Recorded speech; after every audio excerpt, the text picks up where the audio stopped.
kalau kita ini tahu benar bagaimana Nabi Muhammad kepada kita, niscaya kita tidak akan mau meninggalkan Nabi Muhammad. Bayangkan coba Nabi Muhammad ini cerita yang sering kita dengar, tapi belum bisa merubah kehidupan kita, mengorbankan diri kita, kehidupan kita, waktu kita untuk Nabi Muhammad. Gak ada loh, orang tua kita kalau mau mati itu gak ada ingat kita. Orang tua kita, ibu kita sekalipun mau mati ingat kita gak pernah. Apalagi dalam keadaan sakit, yang diingat dirinya bagaimana selamat atau terlepas dari rasa sakit itu ibu kita, apalagi orang lain.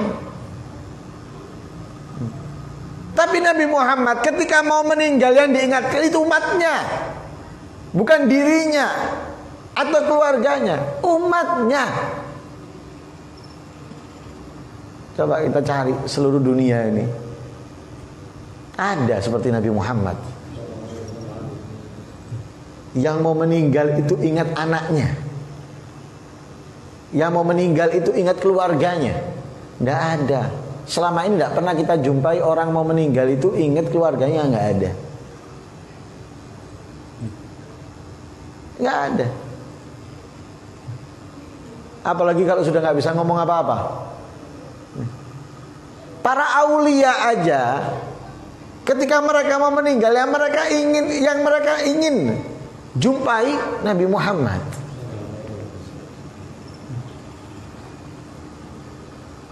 Apalagi orang pada umumnya.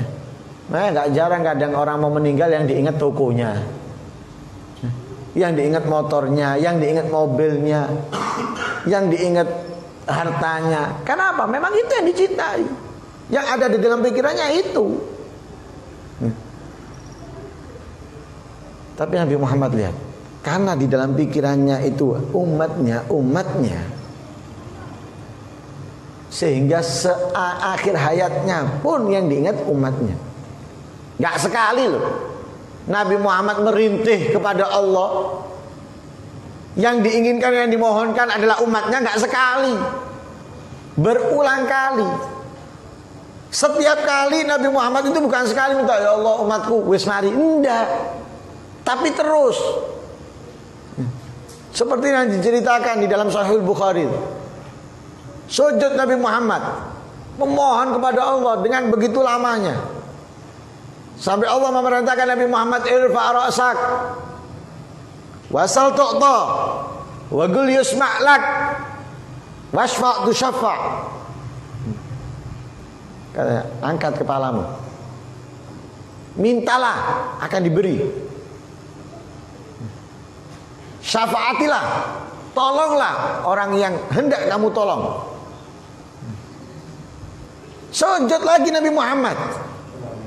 Bukan sudah digitukan sama Allah langsung Nabi Muhammad melakukan apa yang diperintahkan, enggak, sujud lagi, memohon lagi.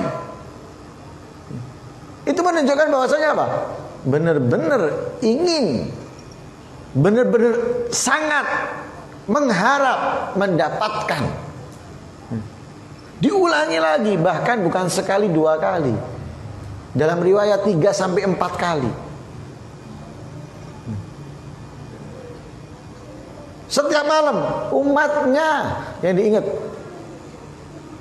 Nah, kita kalau bangun malam, yang kita mohon, pernah kita mohon untuk keluarga, untuk teman kita, untuk saudara kita, keluarga kita sendiri yang kita mohonkan kepada Allah.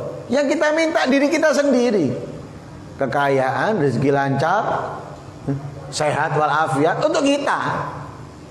Nggak pernah kita mintakan untuk tetangga kita. Minta bangun malam, minta khusus untuk tetangga kita, nggak pernah kita.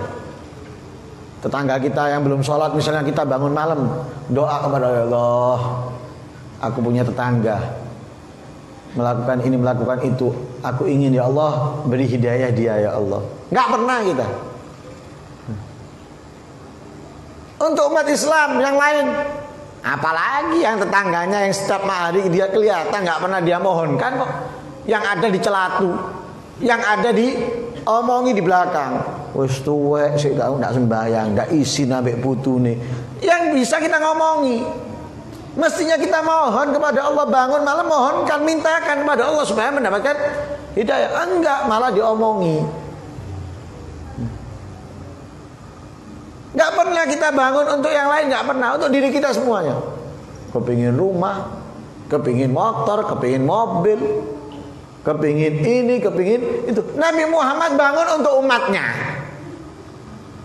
menangis, merintih untuk umatnya. Loh, masa kita ini nggak berterima kasih kepada Nabi Muhammad? Nabi Muhammad sudah begitu luar biasa kepada kita, tapi sedikit pun kita tidak membalasnya. Membalasnya tidak. Dengan apa kita membalasnya selama ini? Belum. Perayaan Maulid aja di hari kelahirannya singkat, padat. Wis, mari. Selesai.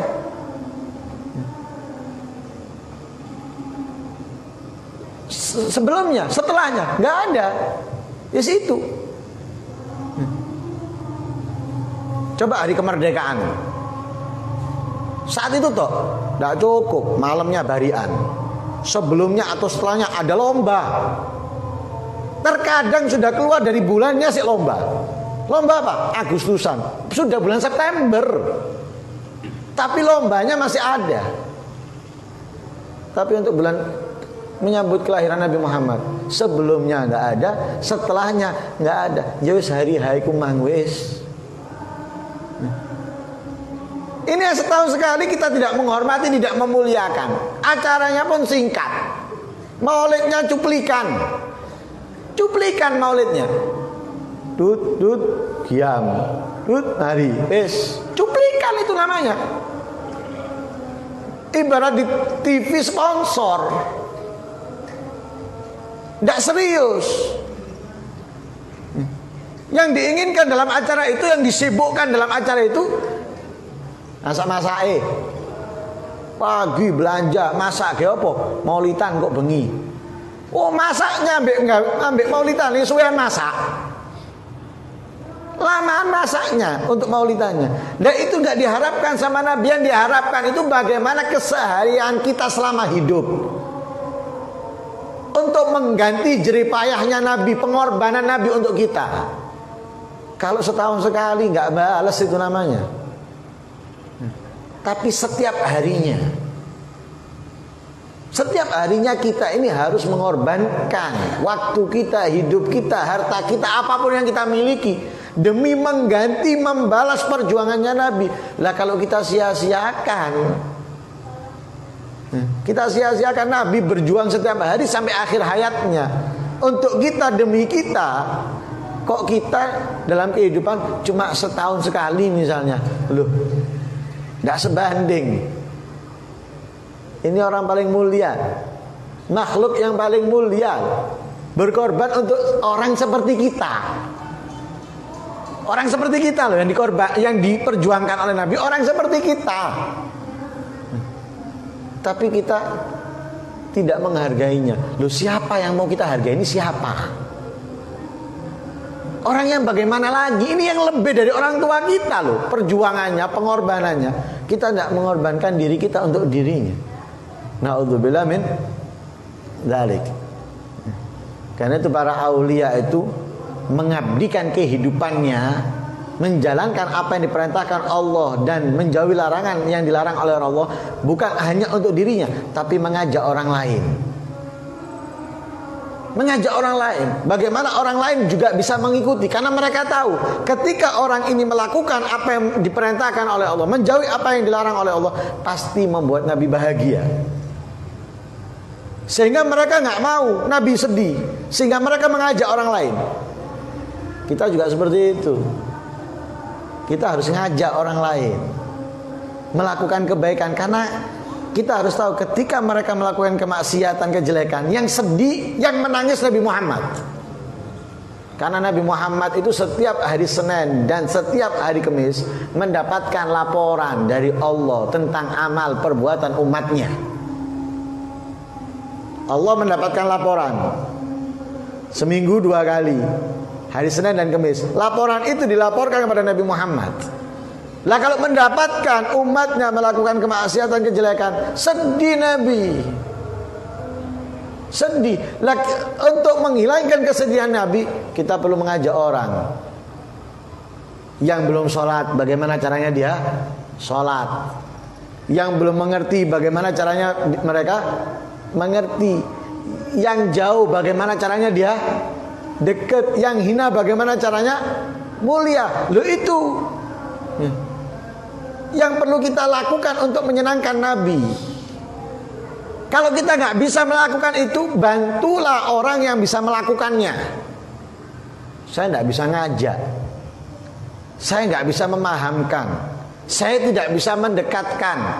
Kamu kenal ada orang yang bisa, kamu kenal ada orang yang mampu, kamu kenal ada orang yang bisa mendekatkan, memuliakan, bantu dia lewat orang lain. Bagaimana caranya orang itu bisa memahamkan kepada dia?